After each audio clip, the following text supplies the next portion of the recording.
What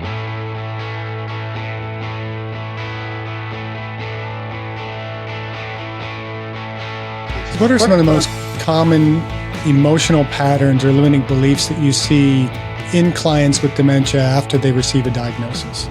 Well, all of them are scared. They're absolutely terrified. When we're terrified, we're in fear. We don't work well within fear. Okay, we just don't work well. Human beings are not meant to be in fear 24 hours a day, but the way the world is today, most people are. So they operate on this fear. While we're in fear, you cannot heal because you fight or flight all the time. And all your energy is spent on, the worrying. Now there's depression. Now you're panicking. And every sudden one day goes into another and you don't know what to do. And no wonder the brain declines because we're telling it to. So we go back to the mind and the brain again. So the idea is to get the patient out of panic mode, out of fear, and with subliminal messaging, which basically means I'm going to plant certain words or phrases in your head without you knowing. There becomes a light at the end of the tunnel. While you're in that stage, if I told you you had a psych illness without sounding horrible, ear infection. If I told you that you had this, or you went to this pool, you're swimming around, it was dirty, you're gonna get an ear infection, you'll get an ear infection. Because the more I tell you that, the more you're gonna believe that. So the brain and the mind over matter, mind is where it happens, it controls the brain, the matter, then that will happen. And it's crazy how we've seen that over the years happen. And it's like, if you're given how come the body can go into the doctor's feeling great and you get a diagnosis that's not good and you come out feeling terrible? The body's still the same. The mind's still the same. When you walked in, 10 minutes later, you walk out feeling terrible.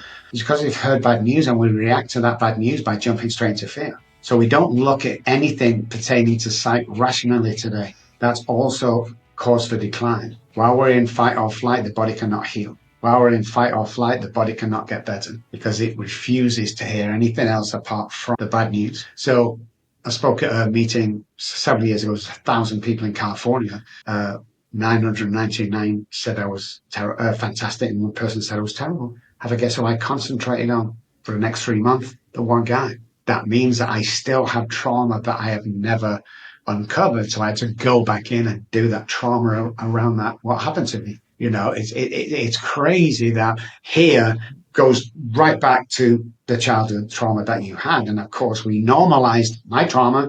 Just because you get molested by the priest does not make you, don't you ever come back to this house and talk about the priest. How dare you talk about it? So I never spoke about it. It became normal. It became normalized. And again, with the trauma, that's what happens these days. And going back 30 years, before that was a little different. But we sit on them traumas and we do nothing with it. If you ever seen a deer getting hit by a car that doesn't die, as you hit it, it'll stop for a second on the ground and then it'll stand up after a few seconds. What it does next is miraculous. It will shake violently for 1 or 2 seconds and it runs on. What's that shaking about? That's the trauma. He shook it off and now he moves on. That deer may cross the same road at the same time tomorrow and get hit by the same car because he has no recollection of that because it was dealt with there on the spot. We don't do that. Now, there are certain techniques we teach our patients to do. It deals with the trauma there and then. Because once we start stuffing that subconscious brain, when the prefrontal cortex says, give me an answer, because that's his job. Give me an answer right now to this problem. Give me a solution right now. It comes up with the solution rapidly in milliseconds. The only problem being it doesn't have to be the correct solution to that problem. And that's where we find the problem is most people living in fear, like an Alzheimer's patient that's just been told, or somebody with an illness just been told, we jump straight into fear. That means that everything that your prefrontal cortex shouts at is coming straight from the subconscious brain. When you get your ideas from the subconscious brain, you always want to be coming from the conscious for healing. You always need to be coming from the conscious brain to move forward in life and treat from the inside out, not the outside in. Pills doesn't always save us. You've got to do it from the inside. I want to circle back to some of these techniques here in a moment, but you got me thinking of a question. You're talking about kind of the trauma, the anxiety, and all these things leading into how the brain is functioning. Do you think, and again, this is going to be purely speculative because I know you probably haven't done the research in it yet, but do you think it's possible that much of our dementia that we're seeing in our aging population is stemming from the anxiety that we feel, that we're being told that as you get older, these are the things that are going to happen to you. Dementia is inevitable. Maybe you had a family member who had dementia, and so you think, I have the genetics for this. It's inevitable. It's going to happen. 100%. We did a little research around that. We've done a few things around that, but when we're being told or treated by others, like families, like dementia in the family, well, one day you'll get it, you'll get it, you'll get it, you'll get it, believe it or not. Well, that can't be true. It's true. It's what we tell each other, especially illnesses or anything pertaining to that, especially if it's in the family with genetics and epigenetics going on there, then there's likely you're going to get it. Whereas if you don't know your parents and they suffer from dementia, you probably never get dementia because you don't know your parents. So you don't linger on that. We went to a school back in the, 80s maybe 90s when I graduated. And he was a best friend of mine. There was a head teacher there, headmaster, which is like the principal over here. And we asked him, could we do a test research on the children? And he cleared it with the board, and people were excited because what we told them is we can pick the top 3 of your 9 to 11-year-olds that's going to change the world and be brilliant and all that stuff. And he said, that's impossible. And we said, can we try it? And he said, yeah. The board was excited. So we went in to the school the next day and handed out like 20 pupils, all between 8 and 9, 11, 12, I can't remember. They did the test. It was about 15, 20-minute test exam. We took all the papers round and we said to the headmaster, we'll be back tomorrow. So the next day we come back and we said, hey, we've done all the testing, the research, we've done all the trial on this, we sat up all night doing this, and here's your top 3. Johnny? Yeah, Johnny Smith. Are you sure Johnny's kind of at the back of the class right now? Well, that's what he's telling us. And he's never wrong. We tried and tested loads of times. And there's Jimmy and there's whatever the other girl was. I can't remember, Sandy or something. So we told them the top 3 that are geniuses. We said, we'll be back in a year's time to monitor the results. And the idea is we couldn't have contact with him. So he's a friend of mine, but we couldn't have contact or definitely not talk about it. And then we went back a year to the day and the headmaster was waiting for us at the door. And as we're approaching, he's like, Rob, how did you know? I'm like, what? How did you know? We've got to call the government. We've got to do something. They said, absolutely. What? The test is where'd you get a test from? Test. He's coming to test all the time. And then we sat him down and we said, hey, how's our 3 pupils doing? Oh my God. I don't know how you did it. I mean, Johnny, brilliant. He's top of the class. How did you know? How did you know? And we said, well, we didn't know because when we left here, we threw all the papers away in the local trash and we picked 3 random numbers out, 3 random children out. And because we told you they were geniuses, so you treated them like geniuses, so they become geniuses. And that's kind of how the mind works. You'll pick up, if people treat us this way, we'll become that way. If people treat us as we're the next in line because of dementias, it's touched everything, we're going to get that.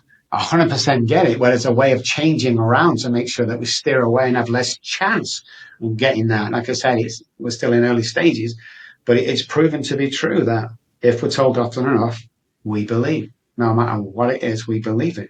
And like I say, you come out of the doctors, you've been in there 3 minutes, your whole body's changed because it's give you some, like my mum was told, Mrs. Kelly, we need to get you to chemo straight away. You have cancer, you have breast cancer. Then she says, no. She said, look, if you don't take it, you've got 4 months to live. That's what the doctor told her. She had the mastectomy the next month, but she won't take any radiation or anything, any chemotherapy. She says, no. Her basis was, I'd rather live 6 months quality life than 2 years in pain every day. Because back in the day, it used to make us so sick. She lived another 29 years after that guy. Because you know what she kept saying to herself, Jeff? This bullshit. He don't know what he's talking about. I've not got cancer. I don't know what he's talking about. And God's got me. They kept finishing this. And she staunchly believed that. And so she became. Yeah, it's amazing what the brain can do. And we're just not aware of it. Or we don't want to be because it sounds hocus pocus. It sounds like, surely if I think this and do that, 100%, man. 100%. So we cure stuff, When you take a medication for psych, all bets are off. There are more black box medicines on the market now for psych than any other illness to the human body. And if you don't know what black box medicine is, guys, it's basically, in layman's terms, a company that's going to get sued in a few years' time for medication that's killing people. So what specific techniques do you find most useful for dementia patients? The breath box that we have is the 9D stuff. We find that, well, because we've done all 3 on them, it's hard to point out one. We do the 9D, we do the modulation units on the head and the stomach, and we do the subliminal messaging. They're the 3 that we've done all the time on dementia patients. Subliminal messaging is very powerful. It's a way of planting words and sentences and stuff like that in the patient's brain without them knowing. So we kind of play a little trick when they come on board. And I know that sounds silly to guys listening, but we research them. We research any patient that comes in. But if they're really bad, we research them. And you go on the Facebook, you just research like crazy on social media, and you find out that the guy coming in, or one of these women who came in, a real patient, her and her husband was into the Dallas Cowboys because we're in Texas. And she was crazy over it. Season tickets. He traveled to Dallas it's just crazy every 2 weeks to watch them. They got halfway blind seats. I don't know what that means, but that's what she keep telling me. So when we have a bit of a big car park outside, when the car was parked, as she get out there towards us, we have a hedge outside, like a brush outside, and we stuck a Dallas Cowboys cup in there so that you could just see it, but you can't see it just near. So it was here, and the doorbell to get in, because it's a locked facility, was there. And so subliminally, she's seen it. When she comes in and sits in reception, the Dallas Cowboys are playing on the big screen. When the assistant comes out, or the therapist comes out to greet them, she's wearing a Dallas Cowboy wristband or something. Again, very subtle, that the brain's picking up on, especially the mind. So by the time she walks into the therapy sessions, her mind and her body is already free. That she's let her guard down. We have something in common. She feels at home. Now we can get to the subliminal brain, because if you subliminal mind, if you come in like you do to get therapy or whatever, you're all stiff, you've had a shower, you got your best clothes on, you're all there, you're defensive because you don't know what's going to come. By these techniques that we use, the defense is gone, because the familiarity between all three of us is like, wow. And then she'll come into my room and there'll be something Dallas Cowboys or Redskin, whatever it is. That's how we start the sessions off. So we put on a 90, we have 52 programs for 52 different stuff. And then a red light, we have 32 programs. And basically it's medical grade red light therapy, which can change directions and heal and all that great stuff. And it's proven to be true. But we also have a waistband that they put on that's also flashing red light. So this flashes, the stomach thing flashes. And I got asked a couple of months ago, why the waistband? If it's in the head, why the waistband? And the answer is simple. 4 chemicals are needed every day to be happy: dopamine, oxytocin, serotonin, and endorphin. That everyone knows that. Most people know that. Most people don't know is the 2 big ones, are serotonin and dopamine, are created in the stomach. So we need to address the stomach as well as the head. So between them 2 or 3 methods, that's where we're finding our